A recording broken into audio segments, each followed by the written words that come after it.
WBSSC group C এবং D সেই exam result কবে প্রকাশিত হবে? ওবিসি 7% হারে নিয়োগ হলে ইউআর প্রার্থীদের কিন্তু সিট বাঁচতে চলেছে এবং কাট অফ কিন্তু অনেক কম আসতে চলেছে, অনেক কাট অফের হেরফের কিন্তু হতে চলেছে। সম্পূর্ণ ভিডিওটি দেখবেন, যদি ভালো লেগে থাকে অবশ্যই কিন্তু একটা লাইক দিয়ে যাবেন। আর যদি চ্যানেলে নতুন হয়ে থাকেন চ্যানেলটিকে সাবস্ক্রাইব করে পাশে থাকা বেল আইকনটি প্রেস করে রাখবেন, যাতে এরকম নতুন নতুন ভিডিওর তথ্য আমাদের সামনে প্রথমেই চলে আসে। তো WBSSC গ্রুপ সিটির যে এক্সাম রেজাল্ট, সেই এক্সাম রেজাল্ট কবে প্রকাশিত হবে, স্কোর কার্ড কবে প্রকাশিত হবে এবং ওবিসি 7% ধরে নিয়োগ হবে কিনা, ইউআরের কাট অফ কত কমতে চলেছে, অনেক কমতে চলেছে, রেজাল্ট কবে প্রকাশিত হতে পারে, 2 নম্বর হচ্ছে গ্রুপ সিডির কাট অফ কেমন যাবে এবার, 3 নম্বর হচ্ছে ইন্টারভিউ প্রস্তুতি কিভাবে শুরু করবেন, 4 নম্বর final merit list cut off কেমন যাবে। এই সম্পূর্ণ তথ্য কিন্তু আজকের ভিডিওর মধ্যে থাকছে। তো যারা যারা WBSSCর গ্রুপ সিডির এক্সাম দিয়েছিলেন আপনাদের প্রাপ্ত নম্বর কত, অবশ্যই কিন্তু কমেন্ট বক্সে কমেন্ট করুন। কোন জোন থেকে দেখছেন, কোন জোনের আন্ডারে আপনি কত নাম্বার পেয়েছেন, সম্পূর্ণ তথ্য কিন্তু এই ভিডিওর ডেসক্রিপশানে দিয়ে দিন। তাহলে কিন্তু আপনারা বুঝতে পারবেন এবং ভিডিওটা সম্পূর্ণভাবে দেখবেন, যাতে বুঝতে পারবেন যে আপনার এই ধারণা অনুযায়ী আপনাকে কেমন প্রস্তুতি নিতে হবে ইন্টারভিউ বা টাইপিংয়ের জন্য। তো সম্পূর্ণ ভিডিওটা দেখতে থাকুন। তো স্কোর কার্ড কবে প্রকাশিত হবে? তো এই মুহূর্তে যে 7% হারে নিয়োগ, সেটা কিন্তু রাজ্য সরকার গতকাল নোটিশে কিন্তু তারা দেখে নিয়েছে যে 7% হারে কিন্তু নিয়োগ হতে চলেছে। তো এই 7% হারে নিয়োগ হলে আপনাদের কিন্তু যে কাট অফ, সেই কাট অফের কিন্তু পরিবর্তন আসতে চলেছে। তো ওবিসি 7% ধরে নিয়োগ করবে সরকার, এটা কিন্তু গতকালের নোটিশ বা আপনারা প্রথমে যে নোটিশটা দেখতে পেয়েছেন সেই নোটিশে কিন্তু বলা আছে যে গতকালের যে নোটিশ, সেই নোটিশ দেখে কিন্তু 7% ধরেই কিন্তু নিয়োগ হবে। 11-12 বা 9-10 বা এদিকে আপনাদের যে গ্রুপ সিডি, সেই গ্রুপ সিডির কিন্তু প্রত্যেকটা এক্সাম এখন কিন্তু 7% হারে নিয়োগ হবে। কিন্তু যেগুলোর অ্যাপয়েন্টমেন্ট লেটার দেওয়া হয়ে গেছে, যে এক্সামের অ্যাপয়েন্টমেন্ট লেটার দেওয়া হয়ে গেছে সেই এক্সামগুলোর ক্ষেত্রে কিন্তু 70% রয়েছে, বাদ বাকি ক্ষেত্রে কিন্তু 7% ধরে নিয়োগ করবে সরকার। ইউআর প্রার্থীদের কাট অফ কমতে চলেছে অনেক, এখানে কিন্তু ইউআর প্রার্থীরা কিন্তু আরও 10%, অর্থাৎ তাদের ছিল কত আমরা জানি যে ইউআর প্রার্থীদের কিন্তু 45 রোস্টার ছিল এবং এসসি ক্যান্ডিডেট 22 ছিল এবং এসটি ক্যান্ডিডেটের কিন্তু 6 ছিল এবং ইডব্লিউএসের 10 ছিল, ইডব্লিউএসের কত ছিল 10 এবং ওবিসিদের কিন্তু 7। এই করে টোটাল কিন্তু হচ্ছিল 100% রোস্টার, 100% রোস্টার কিন্তু ছিল, 100% রোস্টার। তো 100% রোস্টারের নিরিখে এখানে কিন্তু নিয়োগ করা হবে। এখানে কিন্তু ইউআর প্রার্থীদের প্রায় 55 হয়ে গেল। তাই 55% হওয়া মানে 55, 100টা সিটের মধ্যে 55 সিট যদি ইউআর হয়, সেই ইউআর প্রার্থীদের ক্ষেত্রে কিন্তু এখানে কিন্তু কাট অফের পরিবর্তন হতে চলেছে। তো সম্পূর্ণ ভিডিওটি দেখবেন, না হলে কিন্তু কিছু বুঝতে পারবেন না। এখানে রেজাল্ট কবে প্রকাশিত হবে দেখুন, এইমাত্র যে আমরা নোটিশটা দেখলেন বা যে নোটিশটা কালকে গত রাত্রে দেখেছেন, সেই নোটিশ অনুযায়ী রেজাল্ট কিন্তু প্রকাশ হওয়ার সম্ভাবনা 11-12-13 এই তারিখে কিন্তু রেজাল্ট প্রকাশ হওয়ার সম্ভাবনা কিন্তু থেকেই যাচ্ছে বা রেজাল্ট প্রকাশের সম্ভাবনা। ইতিমধ্যে আমরা বিভিন্ন সোশ্যাল মিডিয়া মারফত খবর পেয়েছি যে আমাদের যে মাননীয় শিক্ষামন্ত্রী দীপক বর্মন মহাশয়ের সঙ্গে যে হোয়াটসঅ্যাপ চ্যাট কিন্তু শেয়ার হয়েছে, সেই চ্যাটের মাধ্যমে কিন্তু তিনি বলেছেন যে আশা করা যায় যে 15 তারিখের ভিতরে আপনাদের রেজাল্ট কিন্তু প্রকাশ হওয়ার সম্ভাবনা রয়েছে। তো রেজাল্ট প্রকাশিত হতে আর দেরি নেই, রেজাল্ট কাউন্টডাউন শুরু করে দিন। রেজাল্ট কাউন্টডাউন কিন্তু আসতে চলেছে, রেজাল্ট আসতে চলেছে, লিখে রাখুন। এবং গ্রুপ সিডি প্রার্থীদের এবার কেমন যাবে কাট অফ দেখুন। গ্রুপ সি প্রার্থী, সির ক্ষেত্রে আমি ইউআর প্রার্থী 50+ যদি পান অবশ্যই কিন্তু আপনি ইন্টারভিউতে ডাক পাচ্ছেন বা টাইপিং টেস্টে ডাক পাচ্ছেন।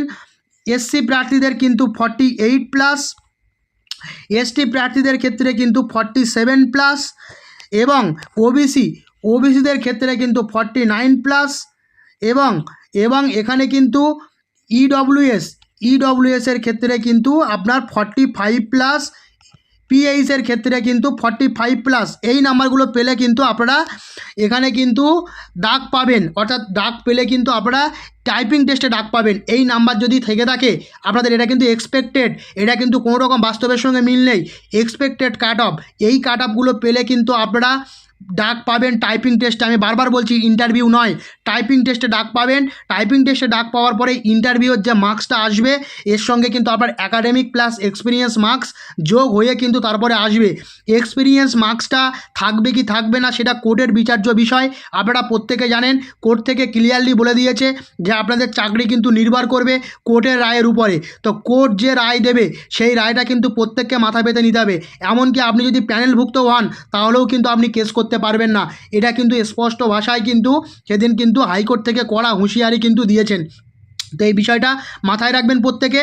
এবং ইন্টারভিউ প্রস্তুতি কিন্তু 3 নম্বর যে পয়েন্টটা, ইন্টারভিউ প্রস্তুতি কিন্তু শুরু করে দিন। এই ইন্টারভিউ প্রস্তুতি কিন্তু আপনারা কিন্তু শুরু করে দিন। ইন্টারভিউ প্রস্তুতি কিভাবে শুরু করবেন, আপনারা যেমনভাবে টাইপিং টেস্ট চালাচ্ছিলেন, টাইপিং করছিলেন, সেই টাইপিংটা শুরু করে দিন।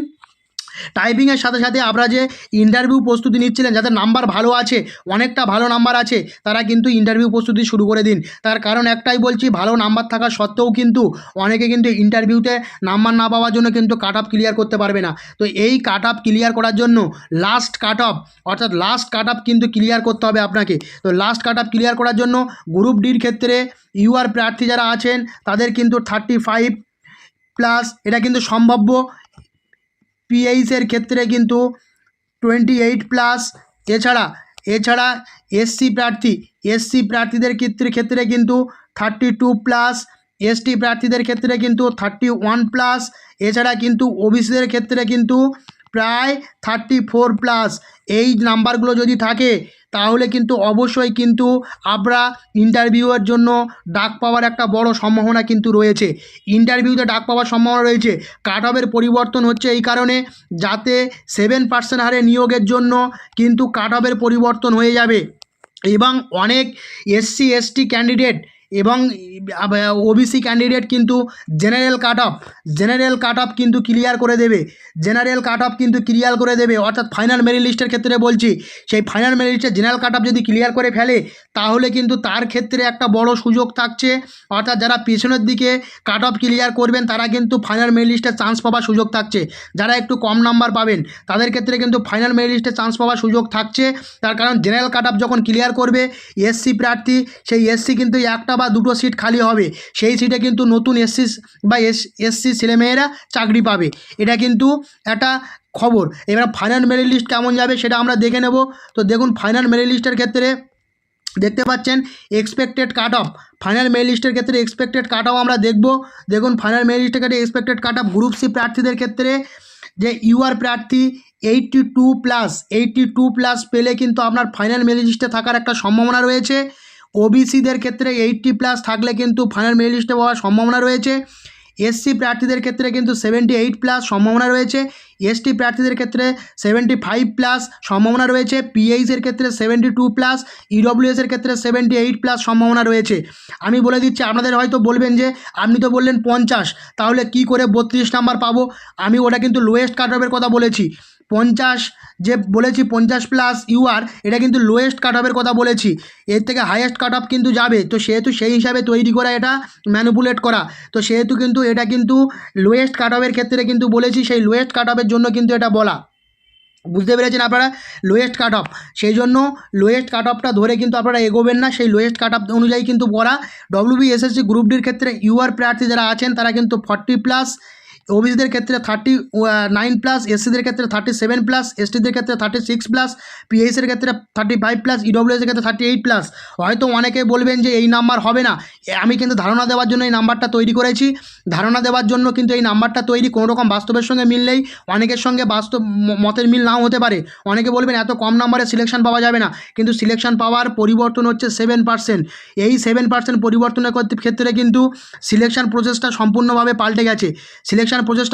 পাল্টে গেছে। তো যদি ভিডিওটি ভালো লেগে থাকে অবশ্যই কিন্তু একটা লাইক দিয়ে যাবেন। আর যদি চ্যানেলে নতুন হয়ে থাকেন চ্যানেলটিকে সাবস্ক্রাইব করে পাশে থাকা বেল আইকনটি প্রেস করে রাখবেন, যাতে এরকম নতুন নতুন ভিডিওর তথ্য আপনাদের সামনে প্রথমে চলে আসে। তো আজ এই পর্যন্ত, পরবর্তী কোনো ভিডিওতে আপনাদের সঙ্গে আবার দেখা হচ্ছে।